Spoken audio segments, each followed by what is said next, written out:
और संतों के प्रति, ठाकुर जी के प्रति अच्छी भावना रखें।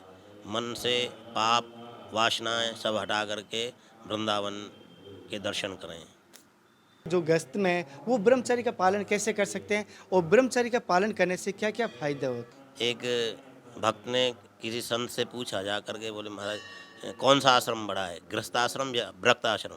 एक घड़ी आधी घड़ी और आधी में हूँ पुनियाद, यानी आदि में से भी आधी अगर भगवान को हम भावना से जपेंगे, उनका नाम लेंगे, किसी भी देवता या देवी का, तो वो आपको उसका पुण्य या जो भी है वो सब आपको मिलेगा। हैं?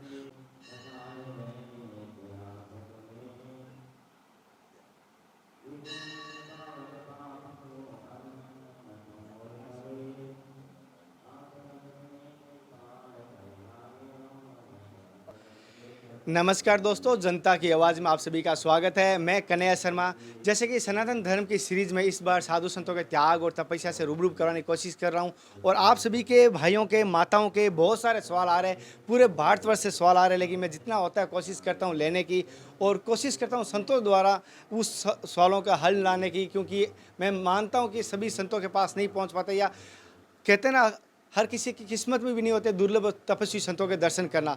हालांकि अगर आप वृंदावन की या कहूँ ब्रज भूमि पर अगर आप आए हो तो संतों के दर्शन आप सौभाग्य मिलेगा। तो मैं सभी से कहूँगा, अगर आप वृंदावन आए हो तो मुझे अपना अनुभव बताना, अगर नहीं आया तो अनुभव इस वीडियो के माध्यम से मैं आपको हर बार बताने की कोशिश करूँगा। जैसे कि आज हमारे साथ गुरु जी हैं, परम पूज्य सुंदरदास जी महाराज जी, उनसे हम आशीर्वाद लेंगे, उनका दर्शन कराने की कोशिश करूँगा और हम जानेंगे उनके बारे में भी। साथ साथ मैं आपका कुछ सवाल लूँगा, 2 सवाल ले पाऊँगा, क्योंकि समय आपको पता है मैं 15-10 मिनट ही ले पाता हूँ, क्योंकि संतों का समय तपस्या तप में रहता है, तो वो हमें बहुत कम समय। लेकिन आप सबके एक प्यार देख के और आप सभी का एक सनातन धर्म की सनद देख के संत भी ना नहीं दे पाते हैं। वो मैं कहूँगा गुरुजी, मेरी तरफ से, मेरे देखने वाले सभी दर्शकों की तरफ से, पूरे भारतवर्ष देख रहे हैं, उन सभी की तरफ से आपके चरणों में दंडवत कोटि कोटि प्रणाम करते खूब सभी को शुभ आशीर्वाद, मंगल में खूब। हैं। गुरुजी, आपके गुरुजी का शुभ नाम क्या? हमारे श्री गुरु महाराज श्री श्री 1008 श्री महंत श्री लालदास जी महाराज थे। गुरुजी, जैसे कि आपने यहाँ इस वृंदावन की भूमि में कब से हैं? यहाँ हमको 35 साल हो गए। गुरुजी, ज़्यादा तो मैं कहूँगा नहीं, लेकिन एक छोटी सी मैं चाहता हूँ हमारे दर्शकों को, वृंदावन भूमि में अगर कोई आना चाहता है, जैसे दूसरे राज्य से चाहे दूसरे देश से, तो उन्हें किन बातों की सावधानी बरतनी चाहिए पहले तो? क्योंकि कहीं ऐसा मैं मानता हूँ, या ब्रजवासी का बड़ा महत्व भी होता है, क्योंकि मैंने सभी को कहता हूँ अगर ब्रजवासी कुछ भी कहे तो भी हमें उनको एक देवतुल्य मानना चाहिए। तो आप किन किन बातों का विशेष ध्यान रखें, हमारे दर्शक भी, भक्तगण यहाँ वृंदावन आते समय? वृंदावन में आते समय एक तो मन को स्वच्छ रखें और कोई गलत भावना मन के अंदर ना रखें। शुद्ध भावना से वृंदावन में आकर के श्री ठाकुर जी के दर्शन करें और संतों के प्रति भावना रखें, यहाँ के ब्रजवासियों के प्रति भावना रखें, क्योंकि यहाँ के ब्रजवासी अपने को भगवान का मित्र समझते हैं, क्योंकि भगवान के साथ में खेले हैं, तो वो अपने को भगवान के ही तुल्य समझो। तो ब्रजवासी के प्रति अच्छी भावना और संतों के प्रति, ठाकुर जी के प्रति अच्छी भावना रखें। मन से पाप वासनाएं सब हटा करके वृंदावन के दर्शन करें। गुरुजी, जैसे कि एक ब्रह्मचारी का क्या नियम होना चाहिए, या गृहस्थी में रहते हुए जो गृहस्थ में है वो ब्रह्मचारी का पालन कैसे कर सकते हैं और ब्रह्मचारी का पालन करने से क्या क्या फायदे होते हैं?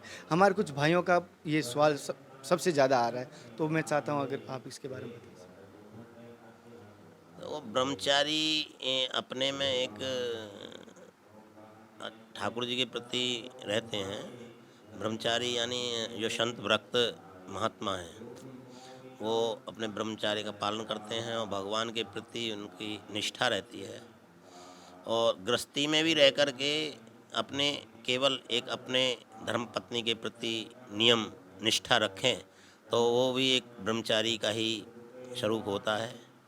इधर उधर की मन को ना चलाएं, तो उसका भी एक नियम अपना। और गृहस्थ आश्रम भी एक महान आश्रम है, लेकिन नियम हैं दोनों के। दोनों अगर बराबर अपने नियम पर रहें तो दोनों आश्रम बराबर हैं। एक भक्त ने किसी संत से पूछा, जा कर के बोले, महाराज कौन सा आश्रम बड़ा है, गृहस्थ आश्रम या व्रत आश्रम। तो महात्मा जी ने कहा यहाँ से इतनी दूरी पर एक संत रहते हैं, आप उनसे जा कर के पूछिए। तो भक्त वहाँ से चल दिया। तो रास्ते में चलते चलते उसको रात हो गई। रात्रि में एक गांव पड़ा, तो वहाँ जा कर के एक बुढ़िया थी, तो उसके पास में रुक गया। बुढ़िया के पास कोई साधन नहीं था। तो अतिथि की सेवा एक भगवान की सेवा है। तो उसने, जो बुढ़िया थी, उसने अपने सर के बाल काटे और सर के बाल की रस्सी बनाई। रस्सी बना करके उसको बाज़ार में बेचा। उससे फिर सामान लाई और उसकी सेवा की। तो रात में उसने वहाँ रहा और सवेरे फिर वहाँ से चल दिया। वहाँ से चल कर के उस संत के दर्शन हुए। संत बैठे थे अपने भजन में, समाधि में बैठे हुए थे। भक्त ने जा कर के प्रार्थना की, बोले महाराज मैं ये पूछना चाहता हूँ, ये गृहस्थ आश्रम बड़ा है या व्रत आश्रम बड़ा है। तो संत अपने भजन में बैठे थे, उन्होंने कोई सुना नहीं उसका। फिर वो कुछ इंतज़ार करके फिर उसने पूछा। तो फिर वो अपने शांति से बैठे रहे। फिर उसने, जब उसको ज़्यादा वो नहीं हुई सहन शक्ति, तो उसने संत को उल्टा सीधा भी कहने लगा और उसको झंझला के बोले क्यों महाराज, हम इतनी देर से खड़े हैं, आप बताते नहीं हो। तो संत ने फिर भी उसको कुछ नहीं कहा और वो निराश होकर वहाँ चला आया। जब वापस आया तो फिर वो संत जी के पास पहुँचा। बोले महाराज जी आपने तो बताया, तो वहाँ संत वो बताएंगे। बोले आप अब भी नहीं समझे। बोले नहीं, देखो गृहस्थ आश्रम का धर्म होता है कि उसके द्वारे पे अतिथि आ जाए तो उसकी कैसे भी सेवा करनी चाहिए।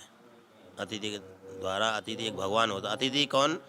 बिना तारीख के और बिना जान पहचान का वो अतिथि है। ये नहीं है तुम्हारा रिश्तेदार आवे तो उसको करोगे ही तुम, उसकी तो सेवा करनी है। लेकिन जो अतिथि बिना तिथि के और बिना जानकारी का है वो अतिथि होता है।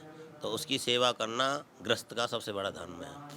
और संत ऐसा होना चाहिए जो कि आपने खूब उसको गाली भी दी, झुंझलाया भी, लेकिन उसने आपसे कुछ नहीं कहा। तो संत को एकदम निर्मल और धैर्य धारण संत होना चाहिए। वो संत आश्रम में, व्रत आश्रम और गृहस्थ आश्रम का ये धर्म है। तो आश्रम दोनों ही बराबर के हैं, लेकिन उनका नियम अपने अपना है। तो इसी प्रकार से दोनों ही आश्रम बढ़िया हैं। और गृहस्थी में रह कर के भी ब्रह्मचार्य का पालन हो सकता है। गुरुजी, जैसे कि एक माताओं का सवाल होता है कि हम गैस मतलब एक कहते हैं कि हाउस वाइफ है या घर का काम कर रहे हैं, तो हमारे घर का काम रहता है तो हम भगवान की प्राप्ति कैसे कर सकते हैं। या कुछ माताएं कह रहे हैं हम जॉब भी करते हैं, घर का भी काम करते हैं, लेकिन मन में भाव है कि भगवान के दर्शन करें या ठाकुर जी के दर्शन करें, चाहे किसी भी देवताओं को मान रहे हैं, चाहे राम जी को मान रहे हैं, चाहे हनुमान जी को मान रहे हैं, तो उनके दर्शन कैसे हो सकते हैं? क्या संभव है उनके दर्शन होने? या किस पथ पे चलें कि उनका जीवन कल्याण भी हो और एक बार उनकी आखिरी इच्छा है कि देवताओं के दर्शन करें, तो कैसे होगा? देखिए, भगवान एक भावना के भूखे हैं। वो किसी धन दौलत की या किसी के चाहत नहीं है उनको, वो केवल भावना के भूखे हैं। और तुलसीदास जी ने कहा है कि एक घड़ी आधी घड़ी और आधी में हूँ पुण्याद, यानी आदि में से भी आधी अगर भगवान को हम भावना से जपेंगे, उनका नाम लेंगे, किसी भी देवता या देवी का, तो वो आपको उसका पुण्य या जो भी है वो सब आपको मिलेगा। और भगवान के प्रति भावना रख के आप काम भी अगर कर रहे हैं तो उनका नाम लेकर के करें। ये थोड़ी है कि हम काम कर रहे हैं और नाम तो आप कभी भी जप सकते हो। तो नाम ले करके और मन में ठाकुर जी के प्रति भावना रख करके काम करो तो ठाकुर जी आपके साथ में हैं और ठाकुर जी आपको दर्शन देंगे। ये केवल भावना के भूखे भगवान, श्रद्धा और भावना, वो किसी धन दौलत की उनको ज़रूरत नहीं है। आप भावना से उनका नाम लें, उनका सुमरन करें, तो भगवान आपको हमेशा दर्शन देंगे और आपकी सहायता भी करेंगे। गुरुजी, जैसे कि हमारे एक छोटे बच्चे होते हैं, उनके सबसे पहला गुरु मैं मानता हूँ कि माता से होती है। तो बच्चों में किस प्रकार के माताओं के सवाल भी है और मैं भी चाहता हूँ बच्चों को, माताओं को पता चले, उनको बच्चों को किस प्रकार का संस्कार दे कि बच्चा एक तो धर्म की तरफ भी बढ़े, अपना कर्तव्य की पालना करे, अपनी माता पिता की जिम्मेदारी पालना, लेकिन उनके भाई उस कच्ची मिट्टी को जैसे माता पिता ढालेंगे वैसी जाएगा। तो किस प्रकार उसकी आकार बने या किस प्रकार उनकी दिनचर्या बदली जाए? देखो बच्चे को तो माता ही पहला गुरु होती है माता। और माता जिस शैली में उसको ढाल देंगी उसी प्रकार से बच्चे को अच्छे संस्कार सिखाएं। किसी को अच्छे भाषा सिखाए, किसी से बोलना है तो कैसे बोलना है, अच्छे से बोलना। जैसे कि भगवान हमारे राम जी थे छोटे में, तो प्रातः काल उठ के रघुनाथा और माता पिता गुरु नावी माथा। तो वो तो पहले से संस्कार चले आ रहे हैं। भगवान राम ने शुरू में ही सबको ये सचेत किया है, रामचरित मानस। तो उन्होंने राम जी ने जो है जो चरित किया है वो मनुष्य का चरित करके दिखाया है, इसीलिए उनका नाम रामचरित मानस है। तो अगर भगवान राम के चरित्र पे हम चलेंगे तो बच्चों में वही संस्कार आएंगे। माता पिता का कर्तव्य है कि बच्चों को सुबह थोड़ा राम जी के बारे में बताएं, कृष्ण के बारे में बताएं, और अच्छी किसी से भी बोलें तो अच्छी भाषा बोलें। तो ये अच्छे अगर संस्कार डालेंगे तो बच्चों के अच्छे संस्कार होंगे। गुरुजी, जैसे कि मैं हर सत्संग में कहीं ना कुछ सत्संग से लेके उठना चाहिए, नियम है। तो आज आपकी तरफ से हमारे सभी दर्शकों को, मुझे, मेरे समस्त भारतवासियों को कौन से मार्ग पे चलने के लिए आपकी तरफ से एक नियम दोगे, जिस पे अगर अगर 100 में से अगर 2 ही चलते हैं तो मैं जानता हूँ 2 को ही कल्याण हो, लेकिन मेरे को पता है मेरे सभी चलेंगे। तो आप कौन से मार्ग पे चलने के लिए कहोगे, या कौन सा आज से एक नियम दोगे जो नित्य कर सकें? हमारा तो एक सीधी भावना है, एक जीव के प्रति सद्भावना रखें। उस और किसी का दोष ना देखें, किसी के प्रति दोष ना देखें, क्योंकि दोष तो अपने ही अंदर बहुत भरे हुए हैं।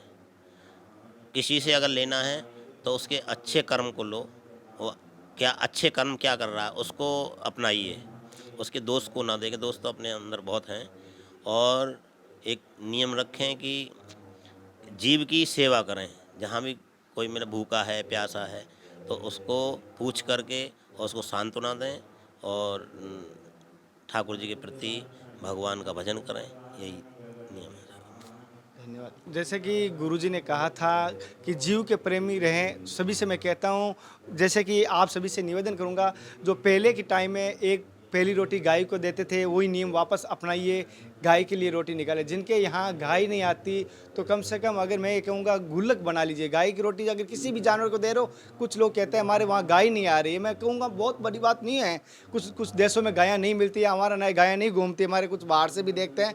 एक गुल्लक बना लीजिए आपके नज़दीक में, आप ही गांव में। मैं ये किसी गौशाला का नहीं कहूँगा, किसी भी आपको लगता है इस गौशाला में गरीब गायें हैं या वहाँ आवश्यकता है, तो वहाँ कीजिए।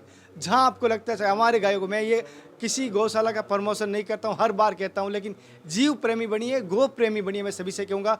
और 3 घरों में मैं सभी से हाथ जोड़ के भाइयों से निवेदन करूँगा, खाली मत जाना। गुरु के घर, बहन के घर और देवताओं के मंदिर, ध्यान रखना, तीनों घर में कभी खाली नहीं जाना चाहिए। संत मेरे द्वारा दी गई जानकारी कैसी लगी मुझे ज़रूर बताना। संतों द्वारा दी गई जानकारी, संतों द्वारा दी गई सत्संग किस प्रकार की लगी मुझे ज़रूर बताना। फिर मिलते हैं नए संत महात्मा के साथ, तब तक जय हिंद, वंदे मातरम, हर हर महादेव, जय गुरुदेव, जय श्री कृष्णा, राधे राधे, जय श्री हनुमान, जय श्री राम।